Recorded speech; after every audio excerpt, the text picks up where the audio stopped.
office.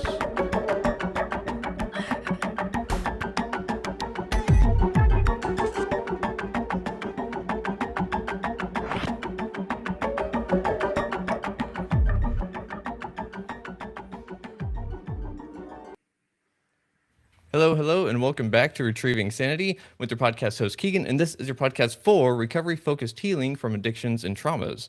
Today, we are joined by a guest who proves that magic isn't just found in ancient forests, but in the heart of New York City, and within the quiet moments of our own healing. Sarah Potter is a world-renowned psychic, tarot reader, and the author of the transformative book, Sober Magic. She has designed bespoke rituals for brands like Marc Jacobs and Held Space for hundreds of immersive full moon ceremonies, but her true mastery lies in helping individuals use the tarot to build a bridge back to themselves. So, Sarah, how are you doing today, and how did you find yourself, reading tarot like you do?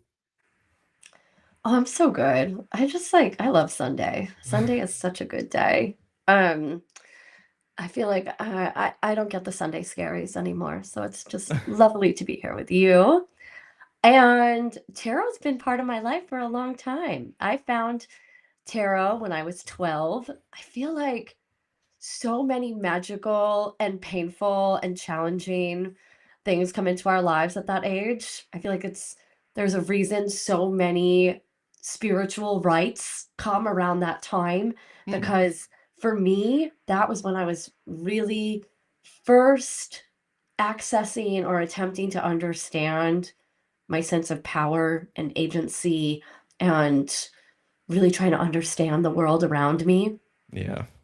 I grew up as a psychic child, Hmm. and tarot helped me make sense of everything I was putting together and feel or help me put together everything I was sensing and feeling. Hmm. And just to be like totally honest, I fell into tarot because I wanted to know who had a crush on me, and I felt that I could use the cards to navigate that. Uh-huh. And it was so funny. I shared that with a friend of mine, and he's like, "Isn't it always like Yeah. back to love?" He's like, "That's when I picked up a guitar." And Ah.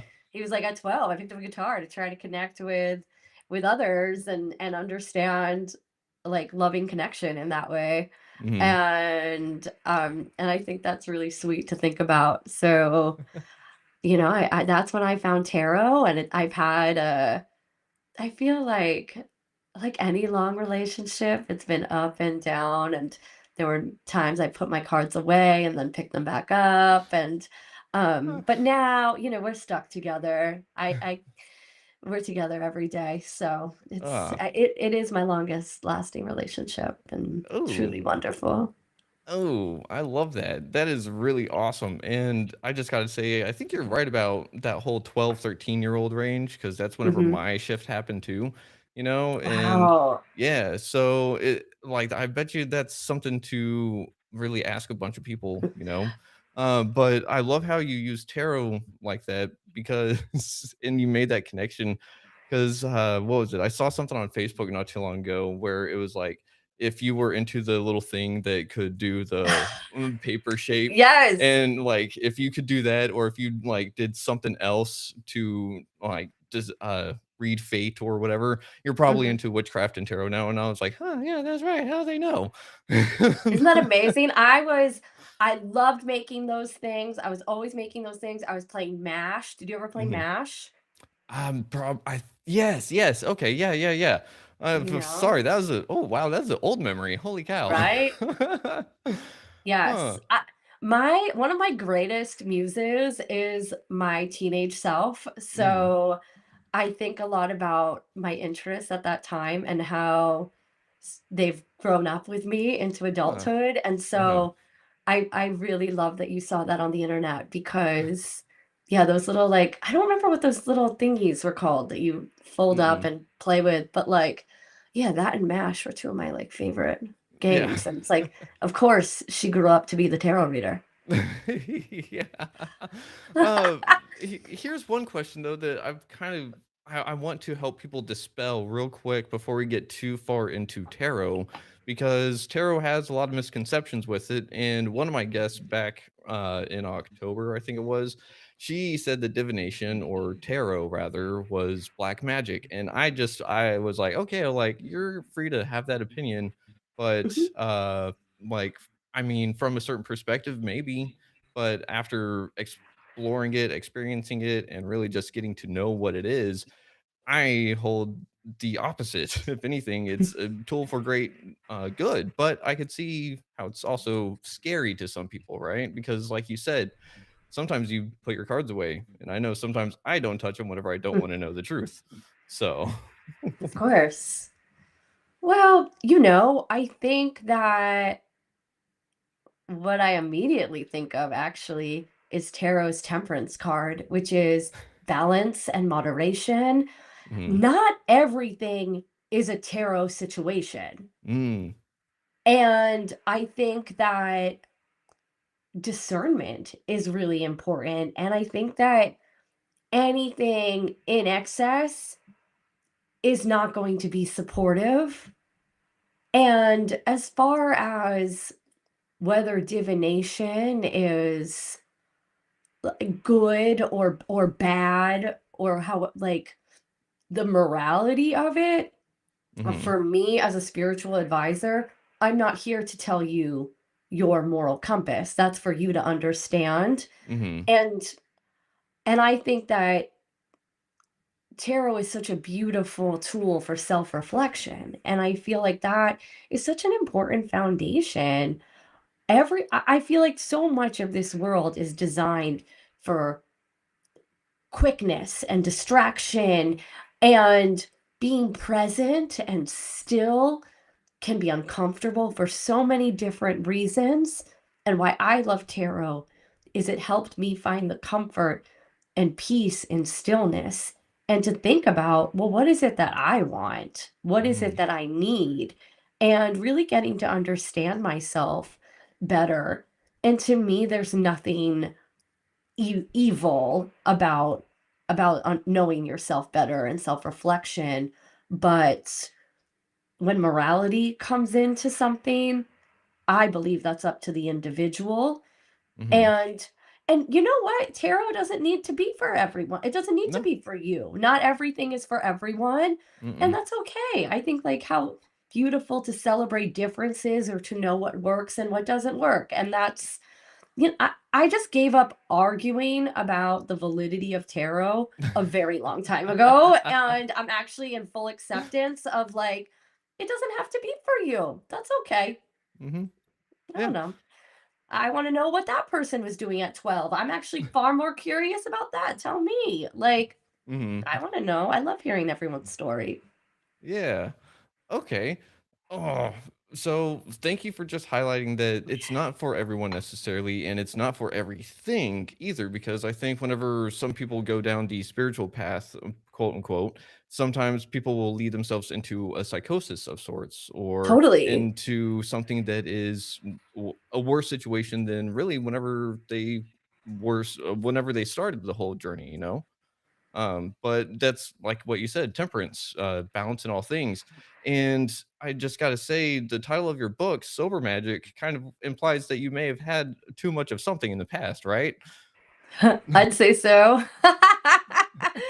Yeah. Well, S- I am in recovery, and I I've been sober now.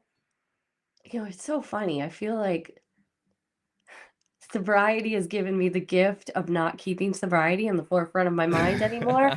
But I yeah. am sneaking up on 9 years of continuous Whoa. sobriety, and Woohoo. thank you. It feels good. Yeah.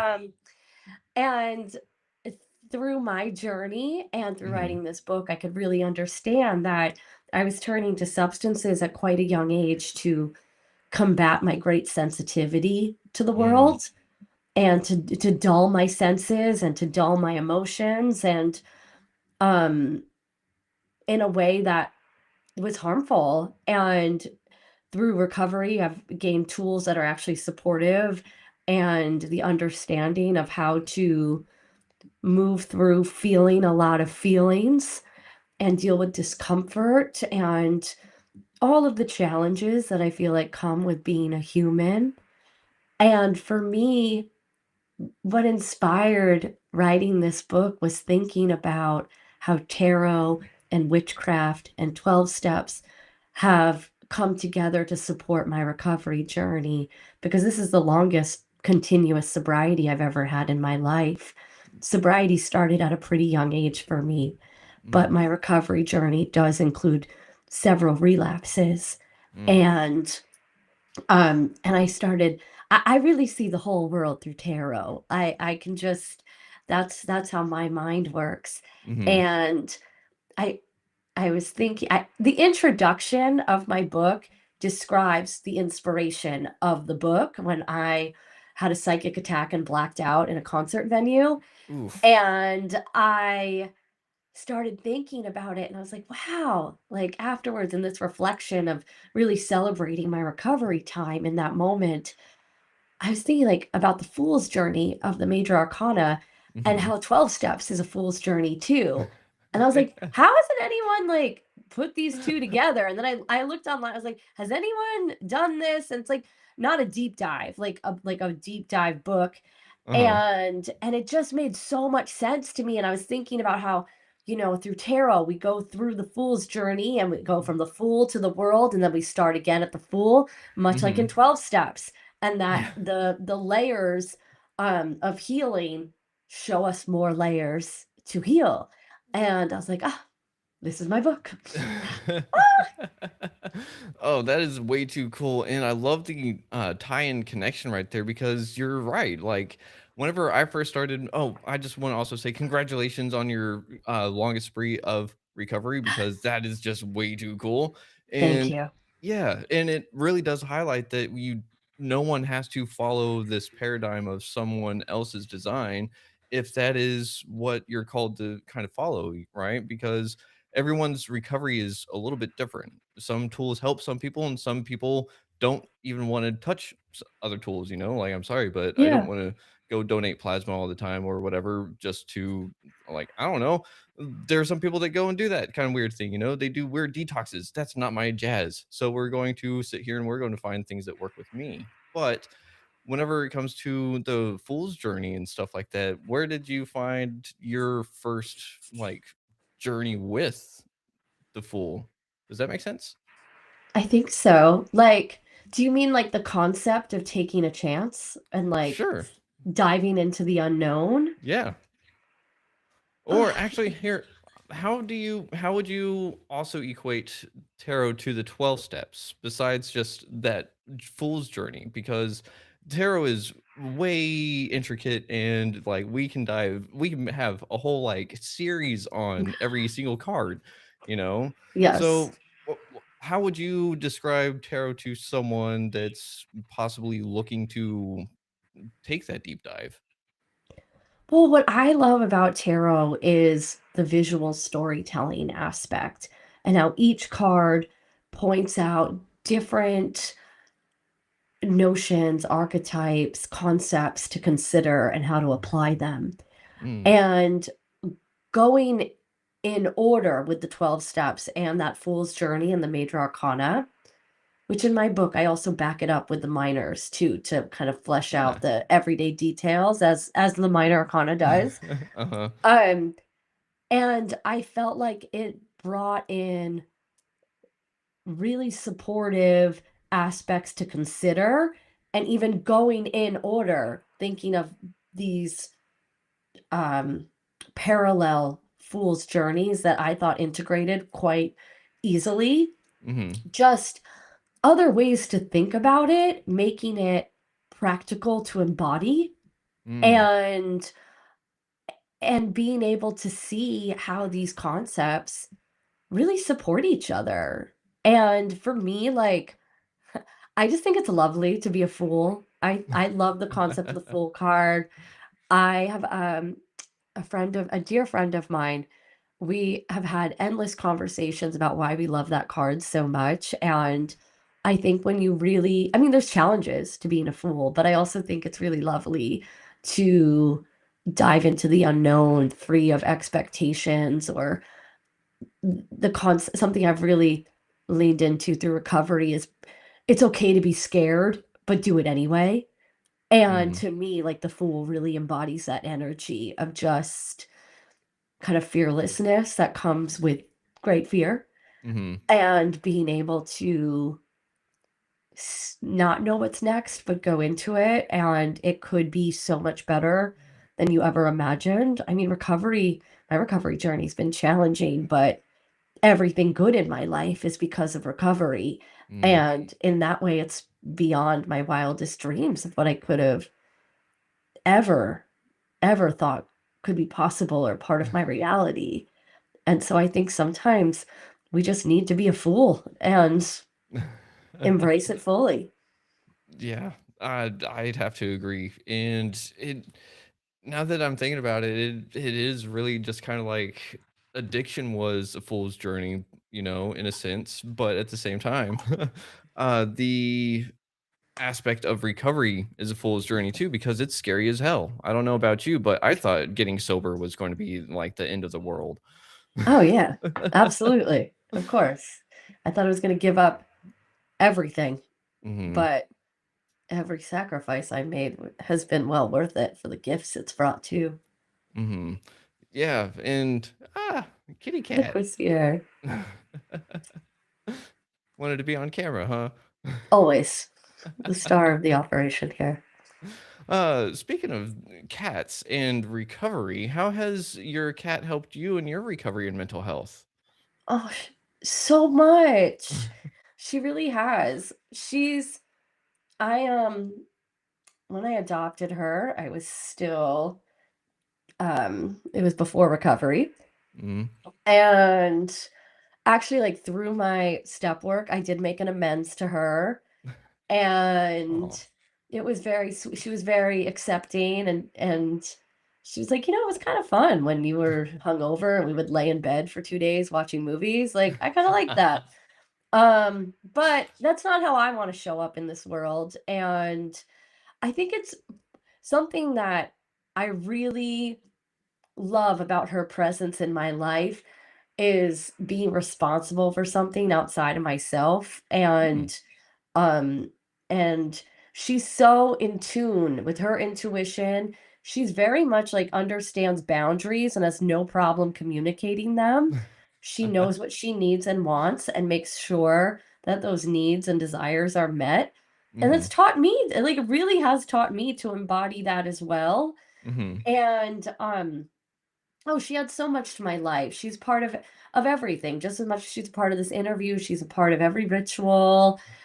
She loves to join readings and sit in my lap and she's commenting as well and offering her insight. And I when I was writing this book, I was thinking about like how to bring in um familiars and Mhm. how she's assisted my recovery. And it was one of the things that kind of got cut away, so that's gonna be another book, Mhm. but I think that it's just we learn so much from animals, and I think if you're in a space to share your life with an animal and have a familiar in recovery, I think it can be so helpful and so wonderful, and, um, she's added so much to my life. I'm so thankful for her.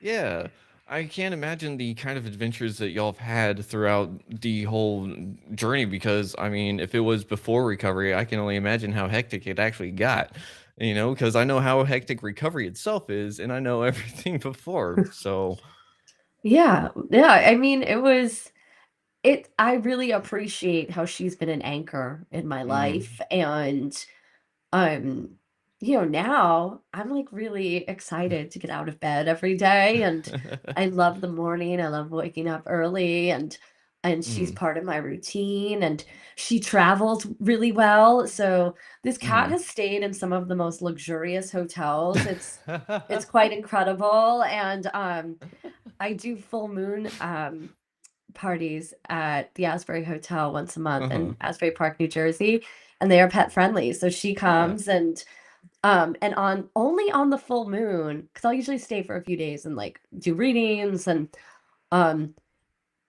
and she's a lovely guest. But on a Mhm. full moon, she wants to run out into the hallway. And I feel like, the full moon, it's a wild energy. And like, so, it's like really late at night. The full moon, like, it really, I think there's a lot of adrenaline, like leading a ritual for a Mhm. huge crowd, but Yeah. also like we're right near the ocean. So I feel this adrenaline. So I'm up like late and I'll let her like think she's sneaking out of the room and like run in the hallway. And she startled a bachelorette party on the full moon. Oh, whoa. And that was really funny. They thought that, and I was in like a long white gown with like pearls in my hair. So they thought that like they saw this black cat and they thought it was like an omen. And then they saw me, the ghost, and I was like, oops. So I like picked her up and I was like, oh, I'm sorry we startled you. And then like disappeared back into my room. And I was like, you frightened the bachelorettes. But, you know, y- the witches got to have a little fun too sometimes. So that was our Yeah. little full moon prank. Or not, I don't know if it's a prank, but like a little full moon fright, Yeah. Yeah. you know? We have fun. Um, I can only imagine that actually have played like I wish that y'all had the CCTV footage of Oh, that, that'd be me too. hilarious.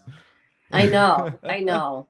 We do. We have a lot of fun over here. So Yeah. I know. I wish we had that footage too. Mm. Yeah. But one thing that you said before though was that now you're ready and excited to get out of bed in the mornings and she's part of your routine and everything. And I think another word for routine could be a ritual per se, right? That is true. Absolutely. So what kind of rituals do you talk about in your book? Are they things that people can do on their day to day to have anchor points themselves, like in whenever they get up or if they just had a really rough day or something? Absolutely. So I designed this book to be read from from first to last, Okay. but I also feel like it can be a lovely oracle.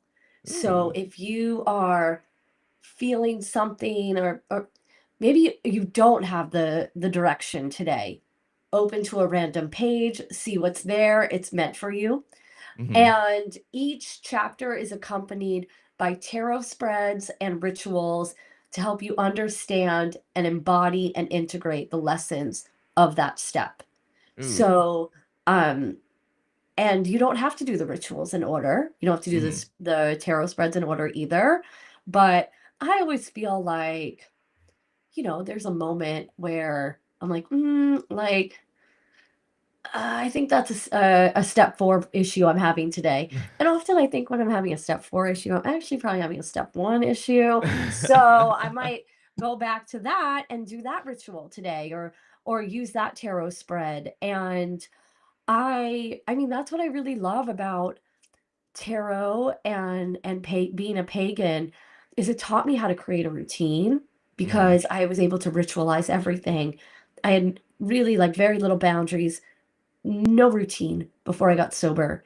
Mm. And to be able to learn how to start somewhere, the first ritual I engaged in very early sobriety is just pulling a tarot card in the morning and Mhm. reflecting on that, seeing that, um, and then reconnecting with it at the end of the day, seeing how the lessons were unfolded, writing about it in my journal.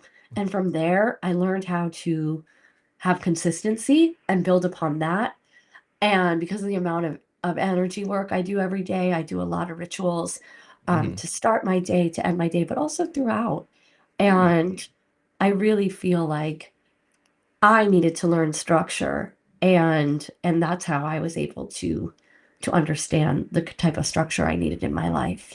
Ooh, yeah, with structure, and I that's one of those words that I both simultaneously love and hate. Oh yeah, completely. Yeah, And so you were able to structure your own structure, which is great because I mean, from what I've experienced and have heard lately, is that creativity is not our thoughts per se, but more or less possibly divine guiding us and saying, "Hey, go this way a little bit." And so maybe the structure that you create for yourself was the higher you or whatever guiding you along the way, saying, "Hey, do this; it'll help you out." I believe so. I think so. But so you're saying that someone can sit there and if they're wanting to start their recovery journey, they could actually pick up your book and just start reading it and help them get sober? Well, I think it can be a tool in your toolkit. I Mhm. think that I really do believe that healing and recovery is a multidimensional process. Oh, yeah. I find, and I think it's wonderful to live without like limiting ourselves. Mhm. So I don't think that, for me, the recovery process being a multidimensional experience has been really important. So I find that I would love for my book to be one of the tools within one's recovery toolkit. Yeah, that's awesome. I Yeah. just got to say thank you for making that in the world because I Oh, know for myself, that's one thing that if I saw that on a bookshelf whenever I was in active addiction, I would have been like, hey, that sounds cool. I want to read it, you know? that's So, good to hear. Wow. yeah. Well, I'm very inspired by creating the thing I wish had been there for me. Mm, And I needed a book like this.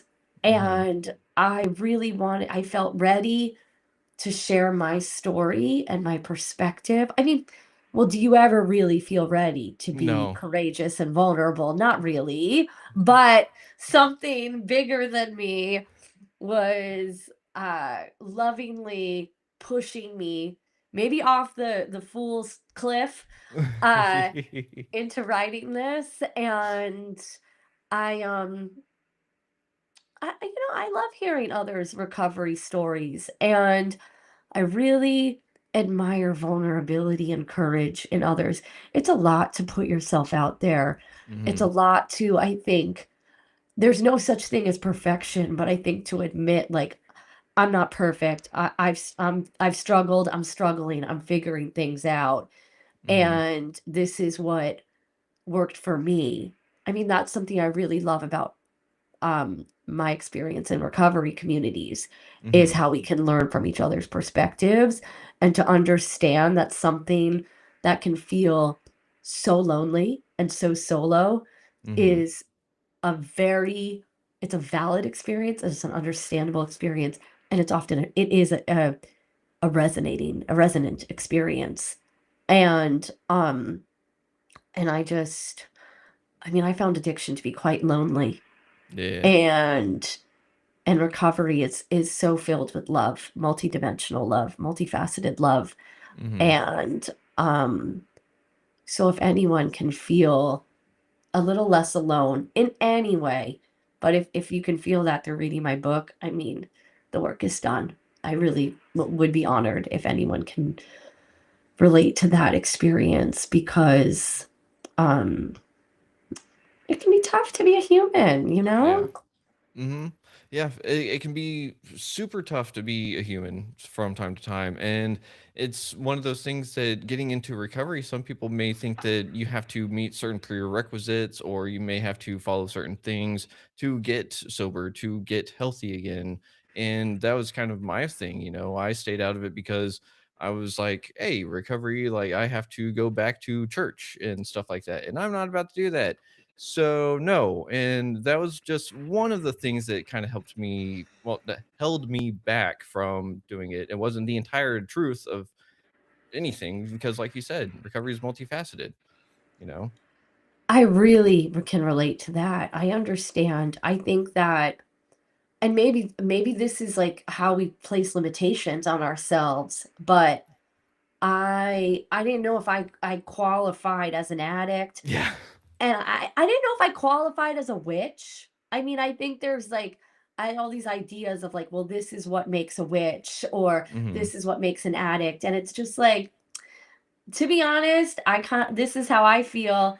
If you think you're an addict, or you think, or no, if you think you have a problem with substances, explore it, be curious. If you think you're a witch, explore it, be curious. It's probably a yes to both. And like, so just there's something telling you that that's a facet of yourself to dive into more and explore. And I know that uh, being an addict doesn't look one way, and neither does being a witch. So uh, you don't need to wait for someone else to tell you.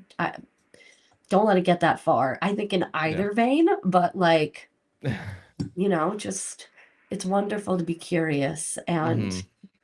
and there's help out here. There's support. Yeah. Yeah, for sure. And you said something about being curious and being that fool, and sometimes we're pushed off the ledge and we don't really want to jump off the ledge, but we're never really quite ready. So at the same time, how do you say that you were able to accept the fall? Because a lot of the time, like you said, we can sit there at the edge as long as we want, but like writing the book, you were kind of in free fall as you were writing it, right? Yeah, I feel like, I mean, for me, I think it's like getting sober and even taking the fool's journey of writing a book. It's Mhm. like the reality of not doing it was far more painful than the reality of saying yes. Mm.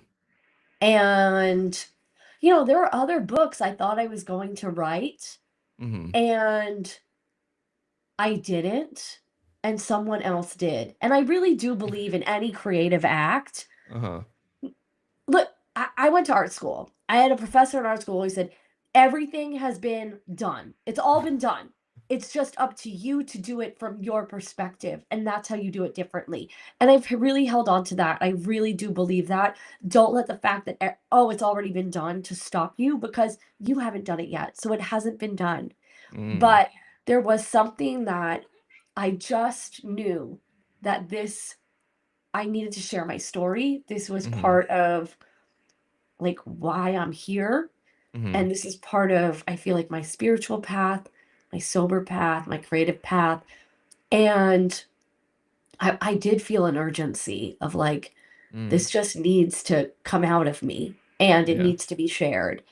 And as terrified as I was to write it, because there was a lot of fear Mhm. around the vulnerability that comes with any creative act, but really sharing some of the deepest, darkest challenges I've faced and overcome, where Mhm. like now, like anyone can pay, I think 18.99 and find out about those things about me. Um, but it's also a story of redemption Uh-huh. and finding one's power again. Mhm. But it's I just I don't know. I think anything good requires some sacrifice, Ooh. and anything good is going to come with a mix of emotions, and fear is often one of them. And I think it's good to get out of our comfort zone. It's good to see how truly powerful and resilient we are. Mhm. And I really do believe that when someone shows up in acceptance of themselves, when someone shows up with honesty and vulnerability, it encourages others to do the same. And Yeah. that's the type of world I want to live in. I really do believe that we can create the space we desire, but sometimes we have to be that fool and take the first step. Yeah. Yeah. Thank you for being open and vulnerable with us on all that. And I mean, I completely feel you. I think creativity is a sacrifice in its own right. We do Yes. produce something, but what do we have to sacrifice to make the thing, because it kind of goes down to alchemy. Everything is kind of just transmuted, kind of like how recovery is just pain transmuted into love. So, Yes. I love that. It's so true. mhm. What would you say that is one of the aspects of your story, though, that other people need to hear? Like, if they're listening to this episode right now, what is something that your story just needs to be heard from that person or to that person? Did I say that right? Probably not. I think you did. You know, change is really hard. but change, I feel like change is always for our greatest good. And I feel like I live in Manhattan and I make my living as a witch. And that is so cool. No one can believe it. Like, think like less than I can. I'm just like, this is incredible. Hmm. And I really do feel that we can make our dreams come true. I mean, it did take a lot of hard work and sacrifice. And I know my devotion to my recovery and sobriety is what allows me to be able to do this book. I always like kind of like joke around with people I love that it's like, if I mean, of course, like this book wouldn't exist without me being sober because it's about how I got sober. Yeah. But like I couldn't do it if I wasn't, I couldn't be in devotion to the practice of writing a book if I wasn't in devotion to sobriety.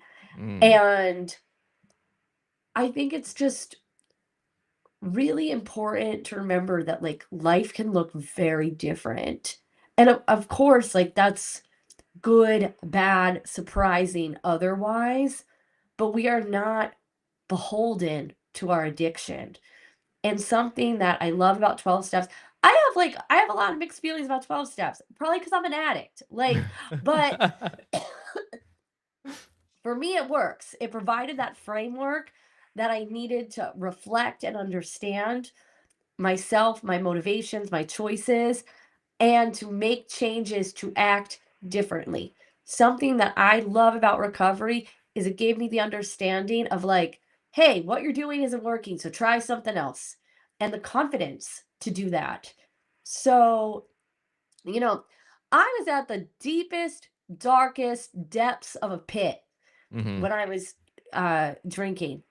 And a lot of ways, my first year of recovery felt like clawing my way out of that pit, like through sheer, I don't know, might, terror, maybe some ego, probably, but like, you know, we're so resilient as humans and having that willingness and readiness, but like I never thought that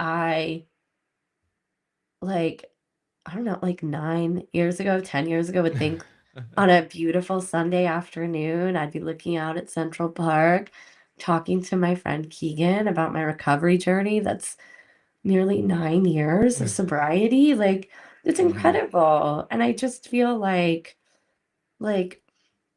I really do feel like if I could do it, like, and you're considering it, you're listening, you're considering it, you can too. This is like, my life has done a total 180. And as challenging as getting sober is and staying sober, it it's wonderful. I mean, I love that. I always like butcher all the like AA-isms because I think there's a lot of thoughts going on in my head, but it's like, what is it? Like my greatest day drunk is Oh, nowhere near my worst day sober or something something like like, that. yeah. That Hmm. sentiment. And it's so true. Like my greatest day drunk, what was I doing?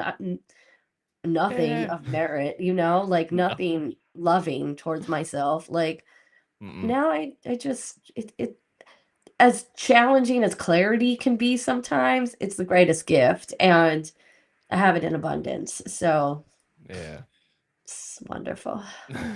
Well, that's an amazing message for anyone out there that really needed to hear that. And I mean, seriously, if someone heard that and they're like, maybe I need to get sober, maybe I need to look into recovery, totally do it. Like it, it's not a membership, it's free. Yeah, that's right. Yeah, So if you I guess if you don't like it, you could cancel it. yeah. I wouldn't advise that. I'm not saying do that, but like it's not Yeah. locking you in like those gym memberships. Yeah, right. And ooh, I'm glad that you said that because as we're recording, we're coming up on the new year. And so by the time this gets released, it's going to be a little bit after, but everyone still needs to hear this because I feel that like recovery is a lot like a New Year's resolution. And I have a resentment Oh, towards New Year's resolutions. Let me tell you what. same. because I've never kept a single one. Really? Yeah, Oh, I've interesting. never kept a single New Year's resolution because I never could commit to a full year. You know, it's kind of like recovery. I have to do this forever. Are you serious? And that was the mindset. But in recovery, I've learned it's a moment at a time. It's a breath at a time. It's 5 minutes. It's a Yes. day. And I just think a lot of us kind of screw ourselves whenever we think if I do this now, I have to do it forever, you know, or I Oh, have to feel this yeah. forever.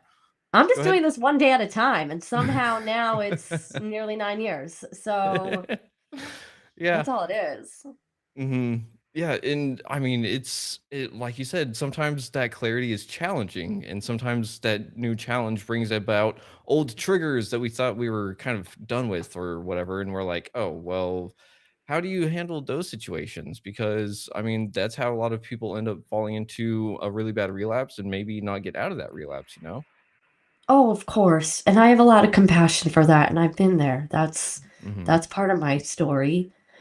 And something that I really love about recovery is something you already mentioned. It's just it's moment to moment. And I really think that if you look at anything like a big mountain, of course that's intimidating.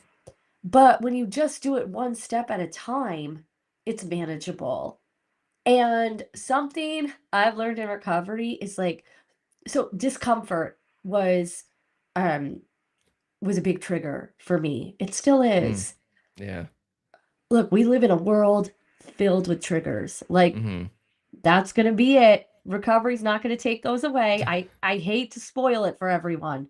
That is triggers will remain. Mhm. But I think self-compassion is a lovely anecdote to triggers.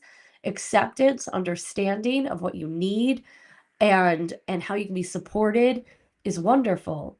And you know, I don't want to like not leave my house personally, so I'm going to venture out into the world with my triggers.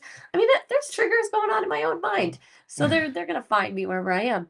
Mhm. But I do feel that now I have the skills and tools to combat it.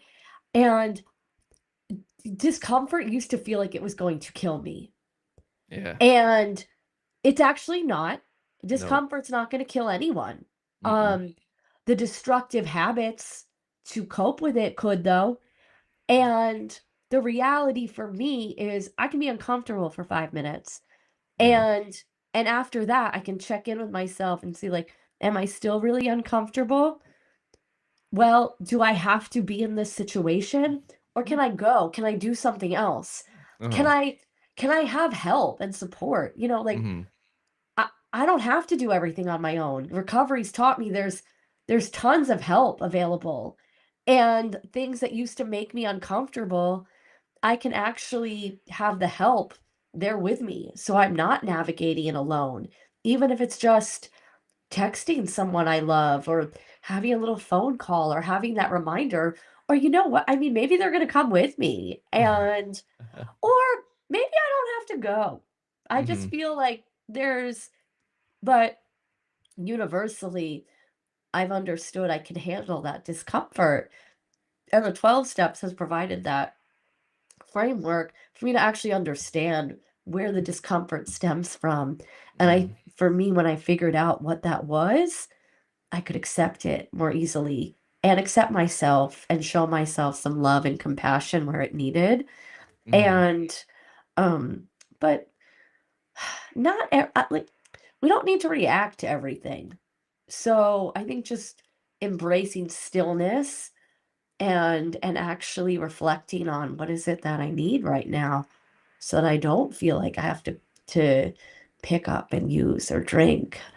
And I think that can be really helpful in moving through those really painful or challenging experiences and moments and just breaking it down. It really is sometimes just one moment at a time and all those moments add up. Yeah, they do add up, and they add up really quick, and that was beautifully said Yes. too, so thank you. Thank you. Of course. And I mean, it's one of those things too that recovery has all these different facets to it. And I mean, we're never really done recovering, I think. I think it's an ongoing process. And I love how you also said the whole mountain metaphor instead of the elephant. Because I don't know about you, but every time someone says, "How do you eat an elephant?" It's like, well, yeah, you divvy it up, you cook it, blah blah blah. But that's the thing. It's like I'm never going to eat an elephant. Like, please, come on. Like, that's a bad metaphor. Now, a mountain, I have done a mountain, and it was There very you go. interesting. So There that you one go. I can relate to. So thank you. You're welcome. I'm a vegan. I'm not telling anyone to eat an elephant. Fair enough. I don't blame you there. Um, And I just got to say, before we get into our little game show segment, do you think that we could have you back on the show in the future to see how your recovery has gone and to possibly dive even deeper into tarot and everything like that? Oh, I'd love to. I'd be Awesome. honored. I'd love to come back. Thank you. Of course. Thank you for just showing up and everything like that. But it's one of those things that I've always, well, maybe not always. I've been trying to get people more along my own spiritual line to get on here and talk about recovery because it's an angle that not a lot of people talk about online or in general. So it's one of those things like, hey, pagans or witches, they or non-Christians, they can all recover too. You know, it's one of those things that you don't have to fall into something that you don't want to just to get healthy again. So, I completely agree. And I think it's good to work with the energy, work with mhm. the sometimes it's I feel like it's been really helpful for me to be seen in my recovery process, and Mhm. I'll come back anytime you'll have me. Awesome. Thank you very much. I appreciate that. Of course. But with that being said, I've got a little bit of a game if you want to play it real quick. Yes, I do. I love All games. all right. So, everyone out there, our game today is going to be called Rapid Fire Ritual. I'm going to provide Sarah with a common obstacle. It's going to be a feeling or situation. And she has 20 to 30 seconds to assign a tarot card to that situation. And then after that, provide a little micro ritual or something to help shift the energy back to the positive flow of things. So, are you ready? I'm ready. All right. So, up first, you're stuck in traffic and your anxiety is spiking. Oh, that's it. Okay. Yes. Yep. I live in New York City. I don't drive anymore, but I am stuck in traffic. Uh-huh. Um, let's see. What would I do? Stuck in traffic. Okay, honestly, I would say Four of Swords. So, like, don't go to Ooh. sleep, but take a little rest. If you're stuck in traffic, Uh, I have been to LA quite a bit for work, so I okay. do know about traffic. Um, Sometimes you just need to recenter and breathe. But like, so that could be like an Ace of Swords, but I'm going with Four of Swords. You just need some mental clarity. Like, Hmm. to be honest, where do you need to be? Just give Yeah. yourself enough time to get where you're going. Be realistic with your time. Get a good night's sleep. I'm giving the Virgo's giving you a lot to do here, but like even in the moment, I think sometimes just closing your eyes, that could be like a teeny little nap and then reset and just be like, okay, it is what it is. And the traffic, you're not going to be in traffic forever. That's going Yeah. to move, you know, Yeah. even if you're in Oh, LA. yeah. That actually makes me think about a lot of different things because my job has me drive a lot, and I usually hit traffic points at the time where I'm really flustered. So that's weird. I'm gonna have to do that next time. All right, good. Yeah, just go to bed. Just go to Yeah, sleep. just go to That's sleep. all. Then the traffic goes away. Yeah. All That's right. it. Up next, you just had a triggering phone call with a family member. Mm, Mm, I understand that. mm, Let's see. Family's tough. Family dynamics are really challenging.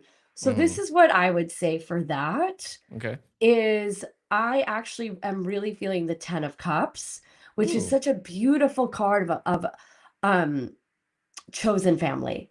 Mm-hmm. And so I find that if you just had a really difficult, triggering phone call with a family member, call someone where you feel at peace in your heart and someone that you choose to have in your life that feels like all of those good, sweet feelings of family. And to me, that feels like someone who can really see you, who really knows you on that heart level. And I think that when you remember you're not alone and there's so much love in your life and in your world, it's a beautiful anecdote to a triggering conversation such as Huh. being described here. Oh, I love that. Thank you. That Of really goes course. back with the whole balance aspect. All right. What about feeling imposter syndrome before a big presentation? Oh, Oh, no, I love this. oh, okay. Before a big presentation or undeserving after the applause. Six of Wands. Okay. Throw yourself a parade. Uh-huh. Um, Celebrate your victories. And I feel like imposter syndrome, so understandable, so relatable. I feel like unless you're an egomaniac, everyone faces imposter syndrome. But I really do think it's quite empowering to remember your wins. Like, and you don't need to be precious about this. Like, sometimes when you're feeling bad, getting out of bed is a win. Like, putting yourself together for the day is a win. It Mm. doesn't have to be something extraordinary. I'd love for you to pick something extraordinary. But any time that you felt proud of yourself, hold that feeling and let it guide you into what's next because you are very deserving of every opportunity that comes your way. If you're human and you're living and you're existing, you've been through a lot and you've won many times. This is your moment to recognize that and let that energy carry you through that imposter syndrome. Mm. Okay. Ooh, I love that one too. Thank you. Of And course. all right, up next. You're craving a drink at 6 p.m. on a Friday because your coworkers are going out to celebrate. That's tough. Hmm. Um, so I'm gonna say Four of Wands. Go Okay. out with other people and celebrate. Yeah, that's a good one. Yeah, there's like Hmm. there's always something to celebrate. Make up your own occasion, make up your own holiday. Hmm. I don't know, maybe coworkers hang out a little too much. Like, do you really need to hang out with your coworkers? Like, I get it. Sometimes you do need to. And like, but I don't know, Friday at 6 p.m., that's when things are really popping off. So go find something else to do and celebrate that. Hmm. You've had enough time with your coworkers. You've been with them. I'm hearing Friday at 6 p.m. I'm imagining you've been with them 9 to 5, Monday to Friday. Enough. Do something else. Celebrate that. Yeah, I like that. Be a little independent. Yeah, there's always Uh, fun to be had. yeah. All right. And how about this last one that's going to bring us back to the recovery path? You feel totally disconnected from your own spiritual path today. Okay, I want to say two cards. Okay. So I would say the High Priestess and the Ace of Pentacles. And so this Ooh. is why. The High Priestess is going to invite that stillness and self-reflection, that reconnection to your inner voice, your intuition. And the Mm-hmm. Ace of Pentacles, because it's just one step at a time. You have to start somewhere. I always think of the Ace of Pentacles as the acorn, and then the Ten of Pentacles as the oak tree. You don't get from the acorn to the oak tree overnight. You take Mm-hmm. one step at a time. It's one little bit of growth at a time. And so I think like it's like any relationship. You have to give it time and devotion and nourishment for it to thrive. And that Mm-hmm. includes our spiritual relationship. So create that space for devotion, reflection, to hear your intuition. And because it's like, I don't know, like I don't know, I haven't had a burning bush moment. I don't know about you, Keegan, but like that's, I think, quite rare. So Mm-hmm. we have to kind of cultivate that relationship. And it's just start. So that's why I feel like and think of it as I don't know, to me, my spiritual journey, my spiritual path, that relationship in my life, it's it's ongoing and ever evolving. And it needs different nourishment at different times. And and I'm in full acceptance of that. So I think those two cards are in in alignment for a way to solve that issue. Ooh, I love that. That is some deep thinking and quick thinking too. So thank you for that. Welcome. I love your questions. Of course. Oh, I did forget to ask a little earlier on. Where can people find you? Ah, you can find me all over the internet. I am a big fan of the internet in All right. moderation. I am on Instagram. I am Sarah Potter, Sarah with an H. My Okay. website is iamsarahpotter.com. You can book a reading with me and on either. I have an acuity with my calendar. I'm on Substack, which is Ooh. really fun. It feels like blogging again. And I'm on Cameo. Wherever the internet exists, so do I. Ooh, that's awesome.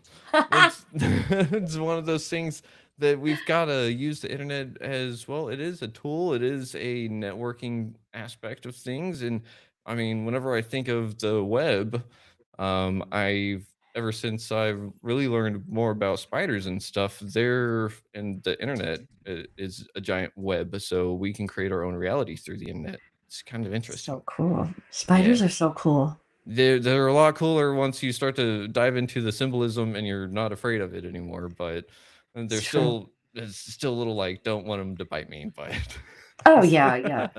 It's actually funny. The spiders are like the one fear I'm not conquering. Like, Mm, I've conquered all of them, and like I love spiders and I respect them, mhm. but I'm okay with having like one thing I'm afraid of. I mean, I think that's a healthy fear, you know? Thank Uh, I you. yeah, well, we developed fears of spiders for a reason, I think, so I I don't think agree. yeah, I don't think that that's one that's really taught. I think that that's one that is kind of just innate in people because they're little tiny things that like they could bite you and kill you. So you got to be on the lookout. Yes. Well, I really appreciate your perspective on that because I think it's very validating. So thank you. Of course. And I just got to say thank you for validating everyone out there today that has wondered if they can get sober and be on a recovery journey without having to go down any other predetermined path. So, oh, and they can find your book on iamsarahpotter.com too, right?